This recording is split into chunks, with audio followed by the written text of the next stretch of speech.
ফরিদপুরের চরভদ্রাসন ঠিক পদ্মা নদীতে জেলেদের বড়শিতে ধরা পড়েছে একটি কুমির। আমরা এই মুহূর্তে রয়েছি ঠিক আফসা কাজীর ঘাট, যেখানে এই চরভদ্রাসন উপজেলার ঠিক যে পদ্মা নদী, সেই পদ্মা নদীর এই ঘাটে কিন্তু আসলে এখানে এই কুমিরটিকে রাখা হয়েছে। এবং আমরা যদি একটু জানিয়ে রাখি যে আজকে সকালেই এই ৫-৬ জন জেলে তারা কিন্তু এই পদ্মা নদীতে প্রতিদিনের না আজকে এই ঠিক মাছ ধরতে যায়, এবং মাছ ধরার আগে আসলে সাধারণত বিশেষ করে বোয়াল মাছ বা চিতল মাছ যেগুলো থাকে সেগুলো ধরার জন্য যে বড়শি ফেলে রাখে, এবং সেই বড়শি গতকাল রাতে পেতে রাখা হয়েছিল, এবং সেই বড়শি সকালবেলা উঠাতে গিয়েই কিন্তু তারা দেখতে পায় যে ওই বড়শিতে একটি কুমির ঠিক আটকে রয়েছে। এবং তারপরে ঠিক ভোর ৬টার দিকে এই যে জেলেরা যারা মাছ ধরতে গিয়েছিল তারা কিন্তু সেখান থেকে এই বড়শিতে গেঁথে থাকা যে কুমিরটি, সেই কুমিরটি কিন্তু তারা তুলে আনে, এবং অনেক চেষ্টা করে বিভিন্নভাবে বেঁধে তারা কিন্তু নিয়ে আসছে, এবং এনে এই ঠিক যে গোপালপুর এলাকার যে ঘাট, সেখান থেকে ঠিক ২ কিলোমিটার দূরে এই যে আফসা কাজীর ঘাট, যেখানে এই চরভদ্রাসন উপজেলার যে আফসা কাজীর ঘাট, সেখানে কিন্তু এই কুমিরটিকে বেঁধে রাখা হয়েছে। এবং এই কুমিরটি দেখতে কিন্তু আসলে এই স্থানীয় অনেকেই কিন্তু তারা আশপাশের লোকজন যারা রয়েছেন তারা কিন্তু উৎসুক জনতার কিন্তু ভিড় রয়েছে এই এখানে। আমরা যেমনটি এই জেলেদের সাথে কথা বলে জেনেছি যে এই এই কুমিরটি আসলে যে ৪ থেকে ৪.৫ ফিট হবে, এবং আসলে এটা মেল না ফিমেল সেটা কিন্তু বলা যাচ্ছে না। তবে এই কুমিরটিকে তারা খুব জেলেরা এই বিশেষ করে যে জেলেরা এই কুমিরটিকে ধরছে তারা কিন্তু আসলে এর আগেও তাদের অভিজ্ঞতা থাকার কারণে কিন্তু এই বড়শিতে গেঁথে যাওয়ার পরে এই কুমিরটি তারা সেখান থেকে কিন্তু বেঁধে বিভিন্নভাবে আর কি বস্তায় ভরে তারপরে এখানে নিয়ে আসে, এবং এই যে আফসা কাজীর ঘাট এলাকায় কিন্তু এখানে এনে এই কুমিরটিকে একটি বাঁশের সাথে রশি দিয়ে বেঁধে রাখা হয়েছে। আপনারা দেখতে পাচ্ছেন যে আমরা কিন্তু দেখানোর চেষ্টা করছি যে এই কুমিরটি কিন্তু এখন তাকে কিন্তু এই ঠিক এইভাবে পানির মধ্যেই কিন্তু এই বেঁধে রাখা হয়েছে বাঁশের সাথে। এবং এই কুমিরটি ৪ থেকে ৪.৫ ফিট লম্বা হবে, এবং আজ সকাল ঠিক ৬টার দিকে এই জেলেদের এই পদ্মা নদীতে মাছ ধরার সময় জেলেদের বড়শিতে কিন্তু এই কুমিরটি আটকা পড়ে, এবং সেখান থেকে কিন্তু এই কুমিরটি পরে জেলেরা উদ্ধার করে এখানে এনে বেঁধে রেখেছে, এবং সামাজিক বন বিভাগের যারা রয়েছেন তাদেরকে খবর দেওয়া হয়েছে। এদিকে এই যে এই কুমিরটিকে দেখতে কিন্তু আসলে এই আশপাশের লোকজন সহ এই এলাকার বিভিন্ন জায়গা থেকে কিন্তু নারী পুরুষ সহ তারা কিন্তু আসছেন, এবং এই কমিটিকে দেখতে উৎসুক জনতার কিন্তু ভিড় রয়েছে। তো এদিকে এই আইন শৃঙ্খলা রক্ষাকারী বাহিনীর যারা পুলিশ সদস্য আছে তারা কিন্তু এখানে রয়েছেন, যে যাতে করে এই কুমিরটিকে আসলে কোনো ধরনের বিরক্ত করা না হয়, বা কুমির যাতে কোনো ধরনের কোনো আচরণ যাতে না বিগড়ে না যায়, তো সেক্ষেত্রে কিন্তু তারা কিন্তু এটা খেয়াল রাখছেন। এবং আরেকটি বিষয় জানিয়ে রাখি যে এখানে কিন্তু ফরিদপুরের বন বিভাগের থেকে কর্মকর্তারা আসছেন। তারা যেমনটি বলছেন যে এই কুমিরটি আসলে তাদের এখান থেকে উদ্ধার করে নিয়ে যাওয়ার মতো সে ধরনের ব্যবস্থা তাদের নেই। তো সেক্ষেত্রে খুলনা থেকে যে বিভাগীয় টিম আছে তারা ইতিমধ্যেই খুলনা থেকে রওনা দিয়েছেন এই কুমিরটিকে নিয়ে যাওয়ার জন্য, এবং তারা আসবেন। এবং এই বন কর্মকর্তা যেমনটি বলছিলেন যে আসলে এই কুমিরটি যেহেতু বড়শিতে এই কুমিরটির কিছু ক্ষত হয়েছে, তো সেক্ষেত্রে খুলনা থেকে যারা আসবেন তারা এসে এই কুমিরটি তারা এখান থেকে উদ্ধার করবেন, এবং প্রাথমিক যে চিকিৎসা সেই চিকিৎসাটি প্রাথমিকভাবে চিকিৎসা দিবেন, দেওয়ার পরে আসলে এই কুমিরটিকে কোথায় রাখা হবে বা কি করা হবে এই বিষয়টি কিন্তু তারা জানাতে পারবেন। এবং আশা করছি আমরা যে ৩ থেকে ৪ ঘন্টার মধ্যে খুলনার যে টিম আছে সেটি কিন্তু এদিকে এই কাজীরহাট যে ঘাট এলাকা এখানে কিন্তু তিনি তারা সেই দল আসবেন এবং তারা কিন্তু এখানে উদ্ধার করে নিয়ে যাবেন, নিয়ে পরবর্তী ব্যবস্থা নেবেন। এবং আমরা এই মুহূর্তে একটু কথা বলবো যে আসলে যে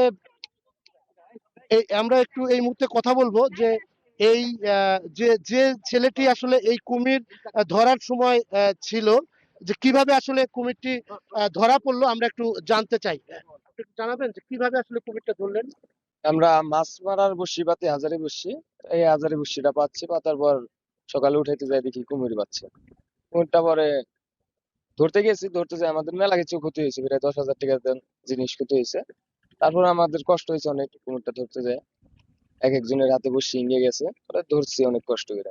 পরে ধইরা ওর মুখ টুক বাইন্ধা, কোমরের মুখ বাইন্ধা পরে আমরা এই ঘাটে লয়ে আইছি।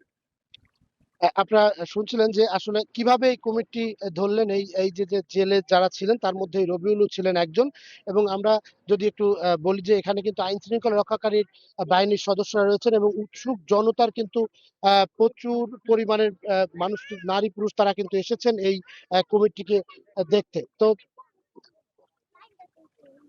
তো আমরা যেমনটি বলছিলাম যে এই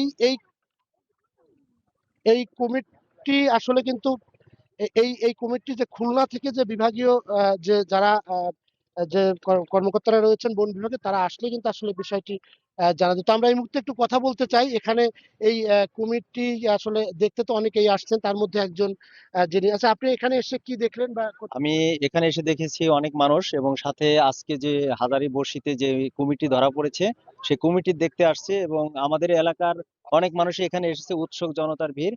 পদ্মার সচরাচর এই ধরনের কুমিরের দেখা মিলে না। অনেক দিন হয়ে গেল এই কুমিরের দেখা, পরে খবর পেলাম কুমির পাওয়া গেছে এখানে। কুমিরটি দেখতে পেরে আসলে আমরা খুব ভালো লাগছে, কারণ সচরাচর আমাদের এলাকায় এই কুমির পাওয়া যায় না। মিঠোপানিতে পদ্মার এখানে এই কুমির পাওয়া যায় না। তবে জলের জীবনের সাথে যারা সাথে থাকে তাদের সাথে আসলে এই কুমিরের এই মেলা কখনো এই দেখা হয় না। আজকের এই যেই সিনারিটা, এই সিনারিটা আজকের আসলে আমাদের এলাকার সকলের জন্য একটি স্মরণীয় একটা দিন হয়ে থাকবে আশা করি। আমরা আসলে কথা বলছিলাম যে এই মুহূর্তে তো এই যে কুমিরটি আমি একটু বলি যে এখন এই মুহূর্তে কিন্তু আসলে এই কুমিরটি ঠিক এই আফসা কাজীর ঘাট যেখানে সেই এই খুঁটিতে কিন্তু এখানে বেঁধে রাখা হয়েছে। এবং খুলনা থেকে যে বিভাগীয় যে পর্যায়ের যে কর্মকর্তারা বন বিভাগের তারা আসলে আসলে কিন্তু এই কুমিরটিকে এখান থেকে চিকিৎসা দেয়া বা তাকে উদ্ধার করে নিয়ে যাওয়ার যে প্রক্রিয়া সেটি কিন্তু তারা সম্পন্ন করবেন। মানে আমরা এই মুহূর্তে একটু কথা বলতে চাই যে ফরিদপুর বন বিভাগের যিনি রেঞ্জ কর্মকর্তা, তিনিও এখানে এসেছেন। তো আমরা আসলে তার কাছে জানতে চাই যে আসলে এই কুমিরটি উদ্ধারের যে প্রক্রিয়াটা বা কিভাবে আসলে এটা সম্পন্ন করা হবে একটু যদি জানান। কুমির উদ্ধার প্রক্রিয়াটা মূলত সম্পন্ন করা হচ্ছে হলো আমাদের আহ বন্যপ্রাণীর জন্য একটা টিম আছে, খুলনা ওয়াইল্ড লাইফ টিম। তো তাদেরকে খবর দেওয়া হয়েছে, তারা আরো খবর পেয়েছে সকালবেলা, তারা রওনা দিয়েছে। তারা আস মানে এসে মূলত এটা দেখবে যে এটা কিভাবে আছে। আর এটা যেহেতু বসির সাথে ধরছে, মানুষের যে বেঁধে রাখছে, অবশ্যই এটা ব্যথা পাইছে। তো দেখা যাচ্ছে তারা এসে প্রাথমিক একটা চিকিৎসা দিবে যেন এটা কোনো মানে পরবর্তী কোনো সমস্যা না হয়। চিকিৎসা দেওয়ার পর এটা নিয়ে যাবে, তারা নিয়ে যাওয়ার পর এখানে তারা আরো পরবর্তীতে কোনো চিকিৎসা দিতে পারে হয়তো। তো তারপর এখান থেকে তারা কোথায় নিয়ে যাবে, অবমুক্ত কখন করবে, বা এটা কিভাবে কি পরিচর্যা করা যায়, তারপরে তারা সেই অনুযায়ী ব্যবস্থা নিবে। আর আমরা মূলত এখানে এসেছিলাম যেহেতু বন্যপ্রাণী মানে বনের সাথে একটা সম্পর্কিত, আমরা এখানে এসেছি এটা যেন উৎসুক জনতা যেন এটা ক্ষতি করতে না পারে। দেখা যায় মানুষজন ধরতে গেছে বা এরকম করছে, মানুষেরই বা ক্ষতি হয়ে গেল, তখন কি করব? এই জন্য আমরা এখানে আসছি যে পর্যন্ত তার না আসে এটার সাথে থাকার জন্য বা দেখার জন্য। আমরা ঠিক এই মুহূর্তে রয়েছি এই ঠিক আমরা এই মুহূর্তে রয়েছি এই ঠিক এই যে কাজিরহাট যে ঘাটতিতে। এবং এখানে আসলে এই যে আফসা কাজীর আহ, কাজীবাড়ি, আফসা কাজীবাড়ির ঠিক ফরিদপুর জেলার চরভদ্রশন উপজেলার আফসা কাজীবাড়ির যে ঘাটটি, সেখানে কিন্তু এই কমিটি কিন্তু এই মুহূর্তে বাঁশের সাথে বেঁধে রাখা হয়েছে। এবং ঢাকা থেকে সরি এখান থেকে এবং এই যে খুলনা থেকে একটি বিভাগীয় যে এই দল সামাজিক বন বিভাগের এবং এই কুমির কে উদ্ধার করতে এবং তাদের যে প্রয়োজনীয় চিকিৎসা বা যে তাকে উদ্ধার করে নিতে কিন্তু ইতিমধ্যেই খুলনা থেকে কিন্তু সেই দলটি রওনা দিয়েছে। খুব দ্রুতই কিন্তু তারা এই কাজিরহাট এই খেয়াঘাটে আসবে এবং কুমিরকে উদ্ধার করে নিয়ে যাবে এমনটা। এবং এখানে কিন্তু এই মুহূর্তে কিন্তু আসলে উৎসুক জনতার ভিড় রয়েছে। এবং এইটা কিন্তু এই নিয়ন্ত্রণে কিন্তু পুলিশ সহ বন বিভাগের কর্মকর্তা তারাও কিন্তু রয়েছে। এবং খুলনা থেকে যে বন বিভাগের কর্মকর্তা তারা রওনা দিয়েছেন এবং এই কুমিরটি উদ্ধার করবেন তারা আসা পর্যন্ত। আসলে এই ছিল আমার কাছে ফরিদপুরের চরবদ্দর্শনের যে কাজীপাড়া ঘাট থেকে এই কুমির উদ্ধারের সর্বশেষ।